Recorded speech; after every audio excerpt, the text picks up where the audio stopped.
53 বছর হয়েছে আমার এই দেশ স্বাধীন হয়েছে।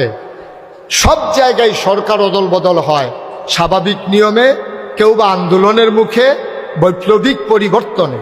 কিন্তু পৃথিবীর ইতিহাসে এখানে যারা আছেন অনেক শিক্ষিত জন আছেন, আপনি পাতা উল্টে উল্টে দেখেন, গুগলে সার্চ দিয়ে দেখেন, পৃথিবীর ইতিহাসে এমন একটা ঘটনাও নাই যে একটা সরকার বদলের পরে 330 জন মেম্বার অফ পার্লামেন্ট, আমলা কামলা, র্যাব গোয়েন্দা, উচ্চতর কর্মকর্তা, শিল্পপতি কন্ট্রাক্টর সব একযুগে পালিয়ে গেছে।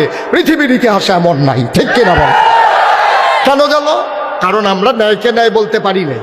যদি ওদেরকে বলতে পারতাম যে কাজটা যা করতেছো ভালো হচ্ছে না, ওরা যদি আমাদের কথাগুলো শুনতো, তাইলে ক্ষমতা যেত, দেশ ছাড়তে হতো না, ঠিক কিনা বলেন? এটা তো হবেই, ক্ষমতায় তো কেউ সারা জীবন থাকবে না, কিন্তু দেশ ছেড়ে যেতে হবে কেন?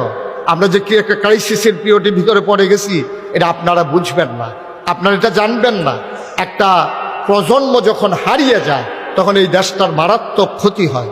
ওরা থাকতো, ওদের বিচার হতো, অন্যায়গুলো তারা সাফার করত, অন্যায়ের পরিণাম যদি তারা ভোগ করত, তাহলে ইতিহাস হতো, মানুষ আর অন্যায় করতে সাহস পেত না।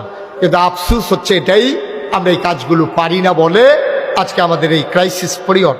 আর এই ক্রাইসিস পিরিয়ড ওভারকাম করার জন্যে আবার যার কাছে যেতে হবে সেটাই হচ্ছে কোরআনুল কারীম, নবীর সুন্নাহ। আল্লাহ যেন কবুল করে, সবাই পড়ে আমিন।